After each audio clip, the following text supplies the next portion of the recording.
Entonces, en ese sentido, vamos aquí a recordar, insisto, brevemente, no vamos a profundizar mucho en esto, que hacia la mitad del siglo XIX, la llamada Escuela Clásica de Economía tenía entre manos una serie de dificultades, de problemas relacionados con la teoría económica.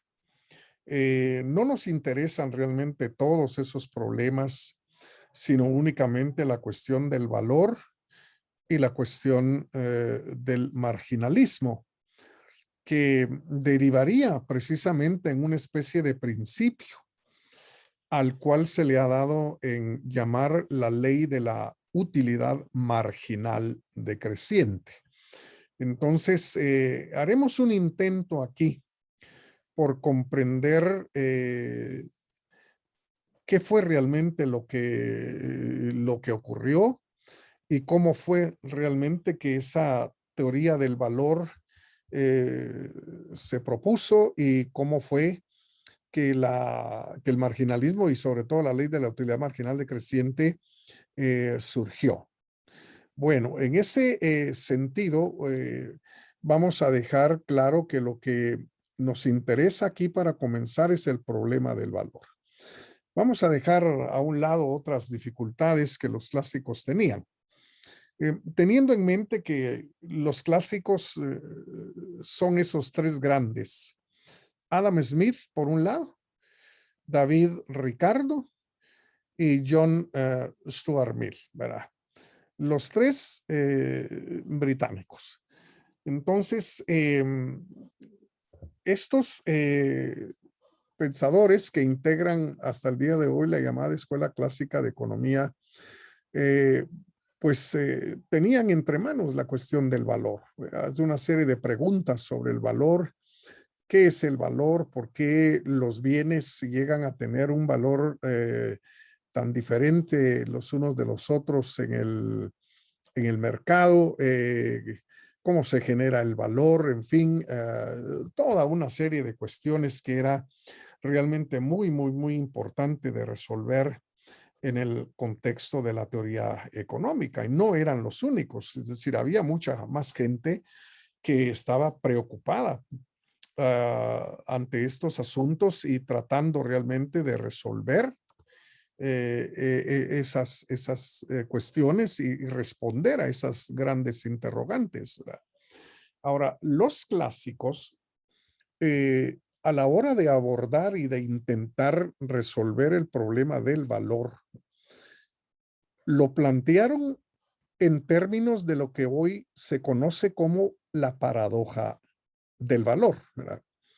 La paradoja del valor no es sino la pregunta que está aquí después de la flechita, ¿verdad? ¿Por qué los diamantes valen más que el pan? Bueno, esta pregunta pues revela inquietudes muy importantes, verás. Empezando, digamos, por la clase de bienes que los diamantes son, ¿verdad? No son bienes prácticamente necesarios para la vida, para la existencia. Son algo suntuario, ¿verdad? Es lo que llamaríamos en otras palabras, lujo, ¿verdad? Mientras que el pan, pues es un bien que provee sustento, digamos, a la vida humana. Nos satisface el hambre, la necesidad de ingerir alimentos y nos provee de alguna manera de nuevas fuerzas, juntamente con otros bienes similares, como la leche, la carne, en fin. Y entonces, bueno, los clásicos se plantearon entonces el problema del valor con la paradoja del valor. ¿Por qué los diamantes valen más que el pan? Y en su intento por resolver, digamos, esta cuestión y de responder a esta pregunta, entonces propusieron propusieron la existencia de dos clases o de dos tipos de valor. Lo que ellos llamaron valor en cambio, que es la clase de valor que le corresponde a los diamantes y a otros bienes similares, y el llamado valor en uso, que es el que le corresponde al pan y a otros bienes parecidos. ¿Por qué el valor de los diamantes es valor en cambio, según la teoría clásica?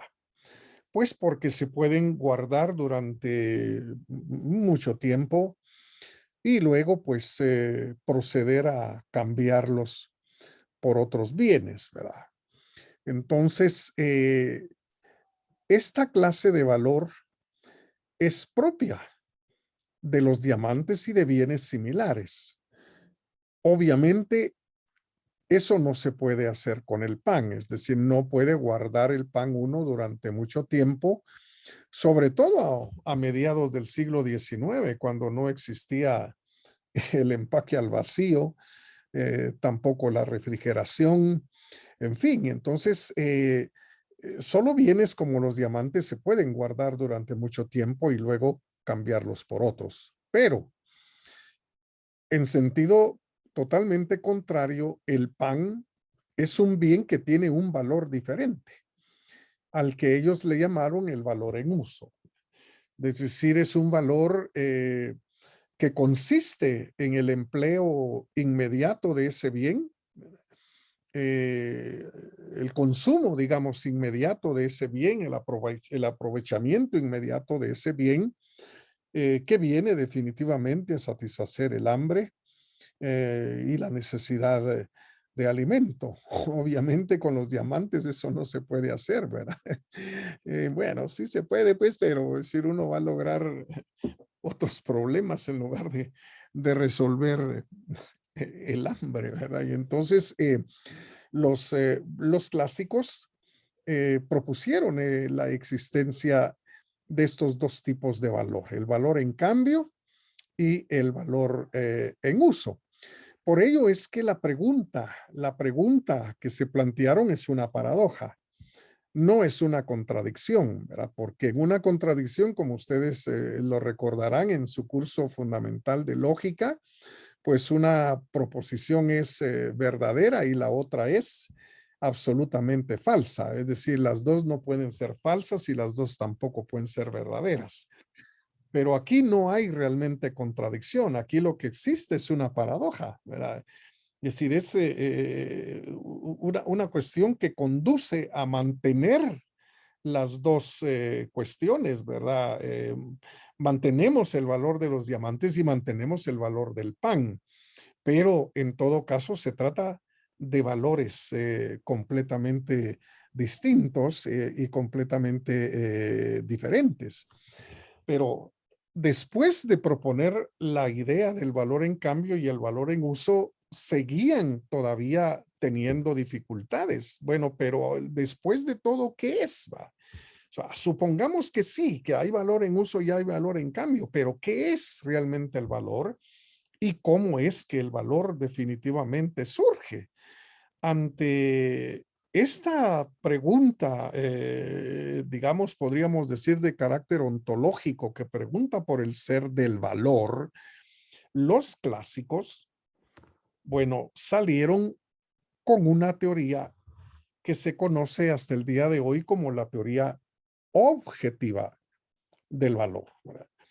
Ya la palabra objetiva nos indica por dónde realmente va a ir la respuesta en relación con la pregunta de qué es el valor y también la pregunta de cómo surge, porque la teoría objetiva del valor afirma que el valor está en los objetos, está en los bienes, está en las mercancías, ¿verdad? Es algo que caracteriza y es intrínseco a los bienes. Eh, es algo que les pertenece, ¿verdad? Algo propio, diríamos, empleando el lenguaje de la modernidad, a su naturaleza, ¿verdad? es algo propio de su naturaleza. Entonces, así como un bien tiene un tamaño, tiene un peso, tiene un color, una textura, también tiene un valor. Es algo que le pertenece a los bienes y es algo intrínseco a los mismos.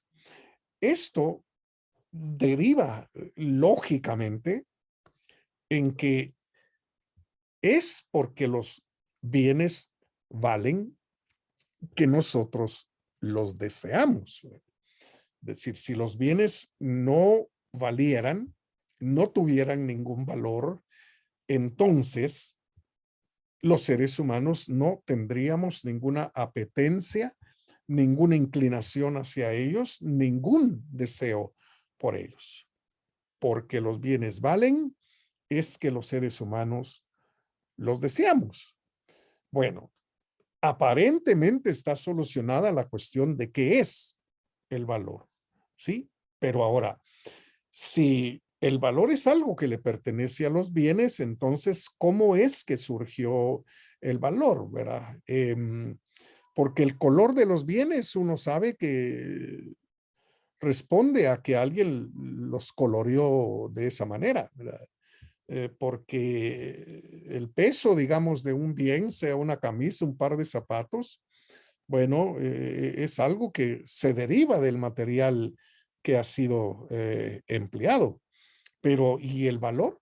¿Cómo es realmente que surge y llega a ser algo propio de los bienes, de las mercancías? Ante esta pregunta de cómo realmente surge el valor, cómo llega el valor a estar en los bienes, los economistas de la escuela clásica respondieron con la llamada teoría del valor trabajo. La teoría del valor trabajo. Esto significa simple y sencillamente que es el trabajo el que le da valor a los bienes, el trabajo humano. Y, por supuesto, se habla específicamente de las horas hombre necesarias para producir aquel bien, lo que determinan precisamente el valor del mismo. Entonces, en esta lógica se llegó definitivamente a una conclusión, se llega a una conclusión derivada de estas premisas, y es que a más trabajo, obviamente, más valor va a tener un bien, ¿verdad? Y por supuesto, al contrario, ¿verdad? A menos trabajo, menos valor le corresponde a un bien.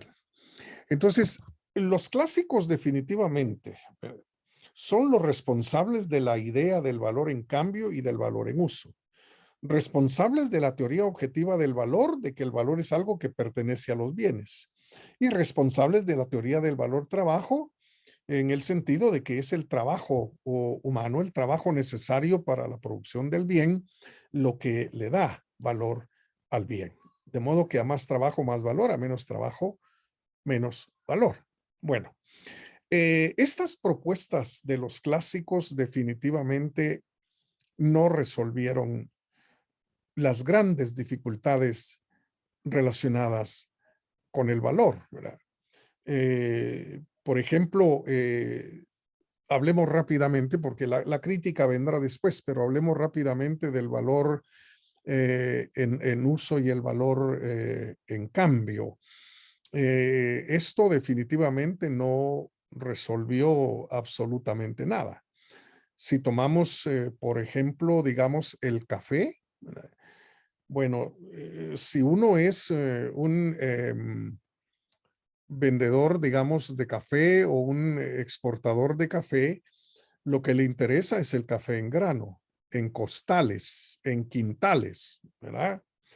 Algo que se puede definitivamente guardar durante un buen tiempo si las condiciones de humedad y toda la cosa pues son las óptimas. Pero quien quiere café, no para venderlo, sino para tomarlo, ¿eh? Entonces está buscando definitivamente prácticamente el mismo bien, pero en otras condiciones y para lograr otros propósitos también, ¿verdad? Si yo no estoy pidiendo café, no para comerciar con él, sino pues bueno, necesito una taza de café caliente, ¿no? Entonces aquí tengo mis champurradas y entonces necesito realmente una taza de café. Entonces sucede, digamos, que un mismo bien o una misma mercancía puede llegar a tener o valor en uso en un momento y valor en cambio en el otro, ¿verdad? Aparte que en realidad referirse a ese tipo de terminología pues no resuelve para nada el problema del valor. Ahora, con la teoría objetiva y la teoría del valor trabajo, pues nos vamos a ver dentro de un momentito. Así estaban realmente las cosas y obviamente hubo una comisión de errores cometidos de parte de los clásicos para intentar resolver el problema del valor. Y es que uno, digamos, de los errores que cometieron los economistas clásicos fue que al plantear la paradoja del valor, ¿por qué valen más los diamantes que el pan? Estaban pensando y partiendo de clases o conjuntos de bienes. Los diamantes como clase o conjunto versus el pan como clase o conjuntos, ¿verdad? Y entonces, plantear las cuestiones así, obviamente los condujo a no encontrar la solución debida. Eh, como decíamos en la clase anterior, porque nadie está realmente para decidir entre clases o conjuntos de bienes. Y entonces, ese planteamiento clasista en términos de conjuntos, de totalidades, ¿verdad? ¿Sí? Porque todos los diamantes como clase que ha habido, que hay y que habrá, valen más que el pan que ha habido, que hay y que habrá. Es decir, son clases y conjuntos. Bueno, era una pregunta que definitivamente estaba totalmente equivocada. Pero el otro gran error fue que ignoraron al ser humano eh, como agente, ¿verdad? La palabra agente viene del latín agens, que significa actor, ¿verdad? Significa actor, es decir, alguien que actúa, alguien que lleva a cabo acciones. Entonces, plantearon realmente la cuestión del valor en el aire, ¿verdad? Es decir, dejaron prácticamente a un lado al ser humano y plantearon por qué valen más los diamantes que el pan, no solo en términos de clase, sino en el aire, ¿verdad? Tal vez si se hubieran preguntado para quién, las cosas a lo mejor hubieran tomado un giro un poquito diferente y un poco distinto, pero no lo hicieron. Plantearon, insisto, la cuestión en el aire, pues, ¿verdad? Completamente ajenos al mundo de todos los días, completamente alejados de la realidad diaria donde los seres humanos llevamos a cabo constantemente acciones, pero sin quererlo, ¿verdad? Esto podría considerarse tal vez no como un error, sino como una contribución involuntaria. Porque ocurrió que sin quererlo, los clásicos vinieron a proveerle insumos a las tesis marxistas. Es decir, Marx realmente salió a aprovechar, ni lerdo ni perezoso, por un lado, digamos, la idea del valor en uso y el valor en cambio, también la teoría objetiva del valor y, por supuesto, la teoría del valor trabajo, ¿verdad? no sé, a menos que crean importante, pero es decir, no voy a meterme en el rollo marxista desde el punto de vista económico aquí, pero solo pudiera realmente decir lo siguiente, es decir, si la pregunta es cómo los clásicos ayudaron, digamos, a Marx con su teoría económica, bueno, podría decir lo siguiente, de, esa, de ese planteamiento de que hay valores en uso, ¿sí? Valores que tienen que ver con satisfacer las necesidades de la vida, como el hambre, en relación con el pan, y de que hay valor en cambio, como el de los diamantes, que son de lujo. Bueno, Marx sacó la idea de que el proceso productivo o se puede orientar para satisfacer las necesidades fundamentales de la gente, como el hambre, como el vestido, en fin, etcétera, o que el proceso productivo se puede orientar para generar cosas que la gente no necesita, pero que los que producen, digamos, esos bienes, pues van a obtener pingües ganancias, ¿verdad? La gente no necesita eso, pero se va a producir porque eso va a generar ganancias a quienes los generan. Bueno, hay toda una serie de gravísimas equivocaciones en esta manera, pues, de ver las cosas, porque uno no puede producir cosas que la gente no necesita y hacer pisto. No se puede, no se puede. Si quiere, usted prueba, ¿no? Hacer, por ejemplo, llantas cuadradas. Sí, ¿quién va a comprar llantas cuadradas? Pues, pero si se produce pornografía es porque hay gente que está dispuesta a comprarla. Si se produce guaro es porque hay gente que está dispuesto a comprarlo y a consumirlo. Si se produce tabaco es porque hay gente que está dispuesta definitivamente a consumirlo. Si se produce cocaína es porque hay gente que está dispuesta a consumirlo, o marihuana. Es decir, no se puede generar, producir bienes que la gente no necesita. Entonces, el análisis, digamos, marxista en ese sentido está completamente perdido, rotundamente perdido. Pero es una consecuencia, digamos, de la idea del valor en uso y el valor en cambio propios del pensamiento clásico, ¿verdad? Ahora, eso es solo una muestra.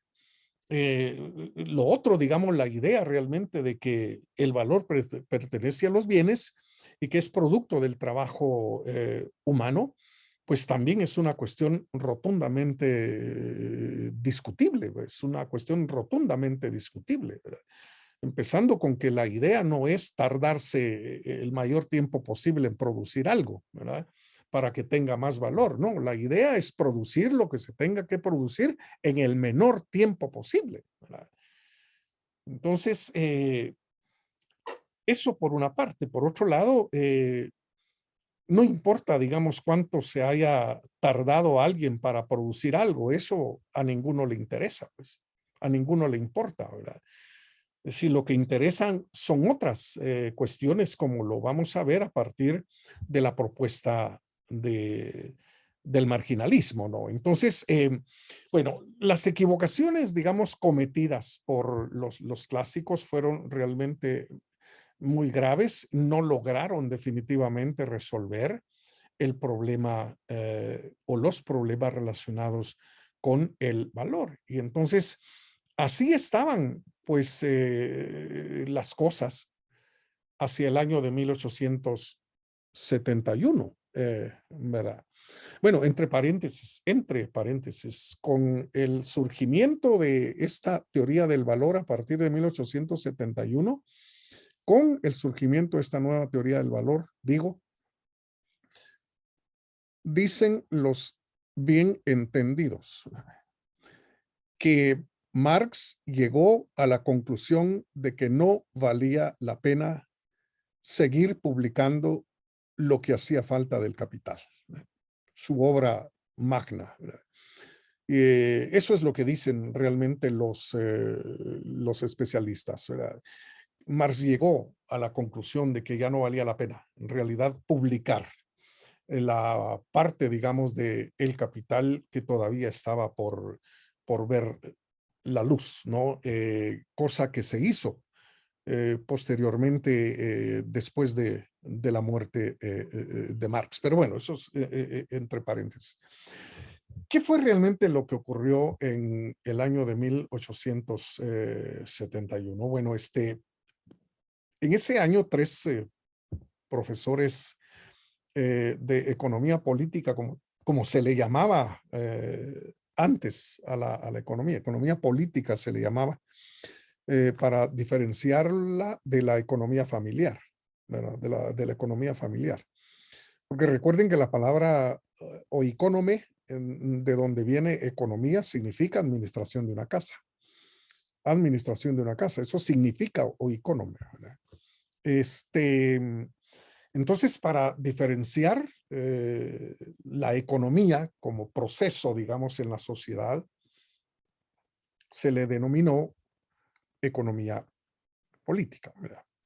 Si el término economía sigue causando grandes problemas y grandes dificultades hasta el día de hoy, ¿verdad? En su sentido original, administración de una casa.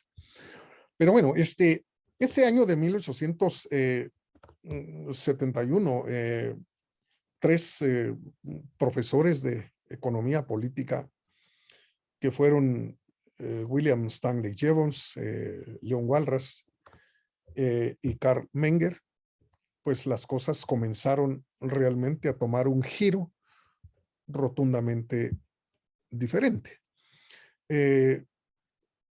Jevons era británico y era profesor de economía política en Londres. Leon Walras era francés, pero fue nombrado ese año como profesor en la Universidad de Lausana, en Suiza.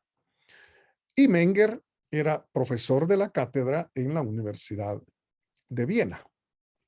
Bueno, los tres, sin cursarse cartas entre ellos, hablando lenguas completamente diferentes, uno inglés, el otro francés, el otro alemán. Bueno, llegaron a una serie de conclusiones similares. Este no fue ningún milagro ni nada de eso, es simplemente porque mucha gente estaba realmente interesada en resolver, en abordar y resolver las dificultades que la cuestión del valor implicaba. Y les tocó pues a estos tres, pudieron haber sido otros cuatro, en fin, otros dos, pero fueron estos tres los que llegaron definitivamente a ciertas conclusiones muy parecidas y que condujeron definitivamente a ese cambio que se conoce con el nombre de la revolución marginalista, ¿verdad? Estos tres están en los orígenes de la denominada revolución marginalista. En el año de 1871, Karl Menger, en quien vamos a hacer énfasis por una razón muy sencilla.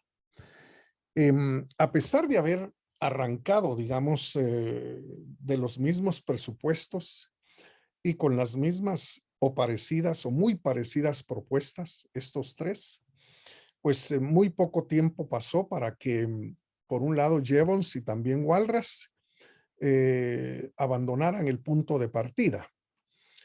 Y hoy por hoy se reconoce que tanto Jevons como Walras son los padres de la llamada economía matemática. Es decir, esa corriente económica que hace énfasis en la matemática, que hace énfasis en la estadística también. Entonces, prácticamente dieron lugar a la revolución marginalista los tres, pero lo que surgió finalmente de ahí fueron dos escuelas rotundamente opuestas, ¿verdad? La denominada escuela austríaca con Menger y la denominada mainstream economics, o sea, la corriente dominante de economía que es hoy por hoy la economía matemática que hace mucho uso de los números y también de la estadística. Entonces, por esta razón vamos a hacer un poco de énfasis, digamos, más en Menger que en los otros dos, ¿verdad? Es decir, bueno, se cometieron una serie de errores los otros dos, ¿verdad? Jevons, por ejemplo, habiéndose preocupado por cuestiones económicas, resultó interesándose en el clima, ¿verdad? En una especie de meteorólogo o algo así, ¿verdad? Y comenzó a tener ideas un poco raras, ¿verdad? De que, no sé, las manchas del sol tenían incidencia en la economía, en los precios y en todo ese tipo de cosas, ¿no? Entonces, bueno, sí, es una locura, si queremos decirlo de alguna manera. Entonces, haciendo énfasis, digamos, en Menger, quien publicó en 1871 pues un libro que es muy importante hasta el día de hoy para entender estas cosas, que se titula Principios de Economía Política, de donde precisamente he extraído las ideas fundamentales que yo voy a compartir con ustedes a partir de este momento. Pero lo que sucedió, digamos, en los inicios de la revolución marginalista con estos tres, fue que propusieron un punto de partida completamente diferente al punto de partida de los economistas clásicos, ¿verdad? Entonces, era un punto de partida, por un lado, diferente a nivel metodológico. Es decir, el método empleado por los clásicos, muy diferente de la metodología que estos tres propusieron en los inicios de la revolución marginalista, pero también se trataba de un punto de partida epistemológico completamente distinto y completamente diferente al punto de partida epistemológico de los clásicos. Entonces, obviamente tenía que darse un cambio realmente enorme, ¿verdad? Un cambio verdaderamente importante en la teoría económica. Desde un punto de vista metodológico, como ya lo vimos, los clásicos partieron de clases o conjuntos sin tomar en cuenta al ser humano como actor, como agente. Estos tres generan estos cambios al colocar precisamente al ser humano en el centro del problema del valor, en el centro del problema del valor. Entonces, esto provocó consecuencias verdaderamente importantes en la teoría económica y, por supuesto, epistemológicamente, Menger, sobre todo, propuso que la capacidad de la razón humana y del conocimiento humano es algo perfectamente limitado. Bueno, nosotros sabemos como estudiosos de la filosofía que este asunto de los límites de la razón y de los límites del conocimiento humano, pues es algo que se ha discutido, se ha mantenido y se ha sostenido a lo largo de la historia de la filosofía por varias razones, ¿verdad? Si recordamos entre esos esfuerzos, los esfuerzos del empirismo británico, ¿no? Es decir, tanto Locke como Hume, pues rechazaron la idea de una razón que lo puede todo, ¿verdad? Y por supuesto, quien vino a desarrollar un poco más, digamos, esta idea fue Emmanuel Kant, ¿verdad? Limitando las capacidades innatas de la razón a funcionar dentro de la esfera de la experiencia posible, ¿verdad? Entonces hay cosas, kantianamente hablando, hay temas y cuestiones de los que la razón no podrá nunca ocuparse porque no puede, ¿verdad? Si no da su capacidad para abordar esos asuntos. Pero desde la perspectiva de Menger, los límites, digamos, de la razón y los límites del conocimiento humano tienen que ver con instituciones como el dinero, ¿verdad? Esto significó que Menger rechazó rotundamente la idea de que el dinero haya sido inventado de manera, como dijéramos, deliberada. Sí, eso es la palabra. Rechazó la idea de que el dinero haya sido inventado de manera deliberada, sino que surgió a través de un proceso de ensayo y error, ¿verdad? Siendo el trueque la manera de intercambiar bienes hace miles de años, pues en ese intento de cambiar directamente bienes, el ser humano descubrió, ¿verdad? Ciertos bienes que eran más aceptados que otros, ¿verdad? Y entonces se convirtieron en el llamado dinero mercancía, ¿verdad? Si aquí damos nueces por cualquier cosa que queramos obtener, ¿verdad? Nueces doy si quiero manzanas, nueces doy si quiero una gallina, en fin. Y en otros lugares, el dinero mercancía fueron las conchas marinas, ¿verdad? Aquí en esta comunidad, pues bueno, ofrecemos conchas marinas como medio de intercambio para obtener cualquier otro bien que nosotros necesitemos, pues, ¿verdad? Luego, vino el oro, ¿verdad?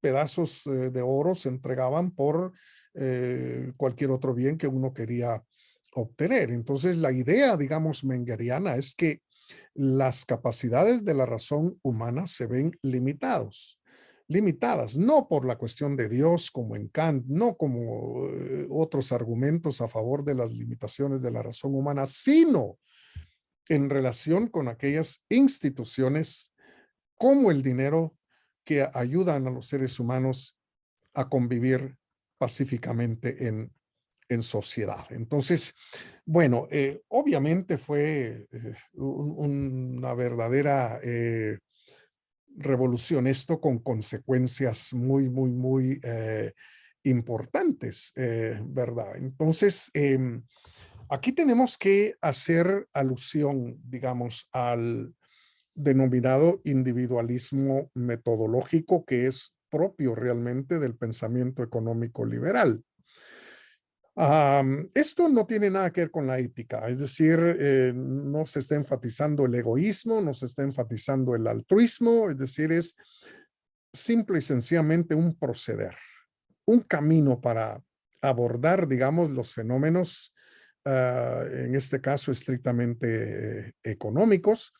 Hay que partir entonces del ser humano individual, que fue lo que los clásicos, decíamos, olvidaron rotundamente, pues, ¿verdad? Porque al colocar al ser humano individual en el centro del problema del valor, las cosas realmente comenzaron a aclararse, como lo vamos a ir viendo.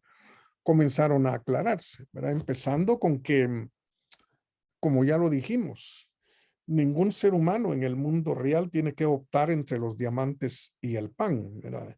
Entre los libros y las bicicletas, no. En el mundo real siempre se opta por unidades concretas, ¿verdad? Por unidades concretas.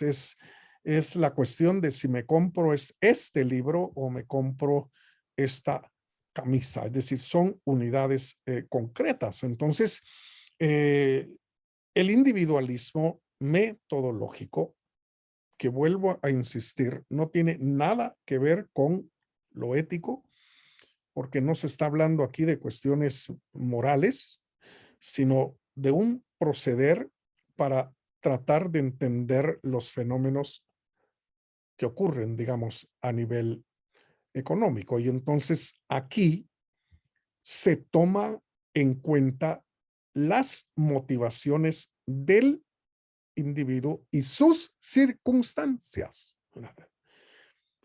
¿Qué nos motiva? Bueno, todo ese mundo interior que cada uno de nosotros tiene, ese mundo interno donde encontramos ideas, encontramos, eh, bueno, temores, esperanzas, planes, hacia el futuro.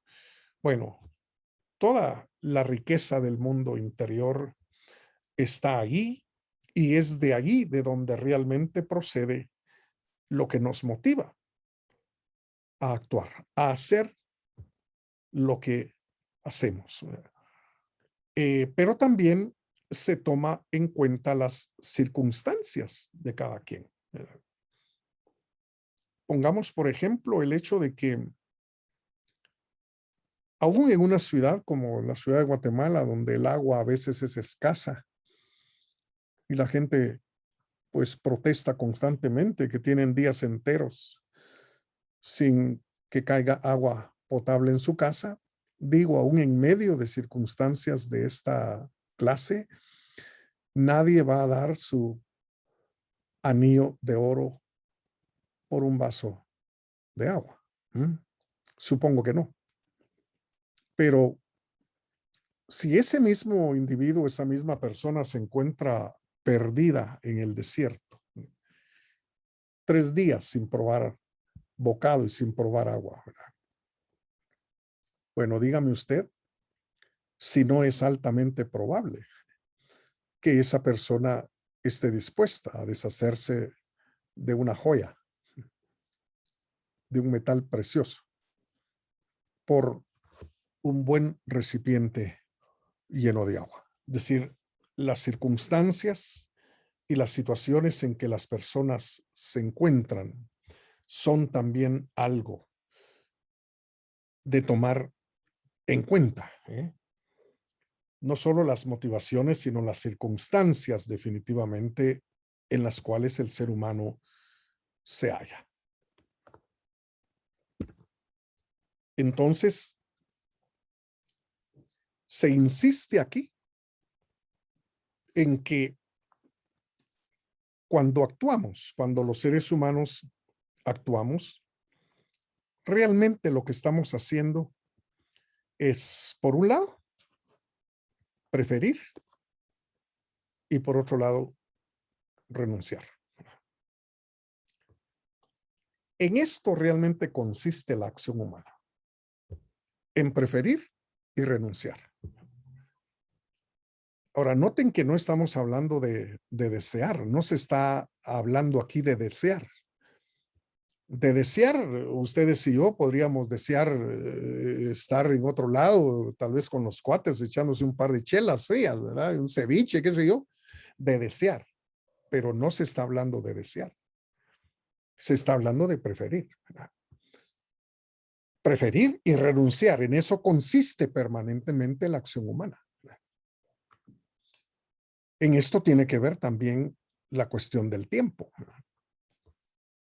Ustedes y yo, aunque tengamos deseos de estar en otro lado, ¿qué hemos realmente preferido hacer en esta hora de nuestra vida? Pues estar en esta clase. Y eso implica haber renunciado a hacer cualquier otra cosa con esta hora de nuestra vida. Actuar es permanentemente preferir y renunciar. No hay realmente para dónde. Y entonces, yo voy a dejar esto aquí el día de hoy para dar tiempo, digamos, a preguntas y comentarios. Vamos a retomar este tema porque es realmente importante el próximo día. Este asunto de preferir y renunciar el ser humano individual a la hora de actuar va a abrir la posibilidad de una nueva teoría del valor. ¿Verdad? Una nueva teoría del valor. Porque aquí la cuestión es, ¿a qué le damos los seres humanos preferencia y a qué renunciamos los seres humanos? Esta es una cuestión realmente fundamental que, insisto, va a conducir al aparecimiento de una nueva teoría del valor. Ya no se va a afirmar que el valor pertenece a las cosas, pertenece a los objetos, sino que el valor es algo que sale de nosotros mismos, es algo subjetivo, ¿verdad? Si yo preferí hacer esto en esta hora de nuestra vida, es porque lo considero más importante que las otras cosas que he dejado de hacer. Es decir, preferimos siempre lo más urgente, lo más necesario, lo más valioso, todo lo cual es personal, es subjetivo, es de cada quien. Y renunciamos siempre a lo menos importante, lo menos valioso, lo menos urgente. Siempre para cada quien.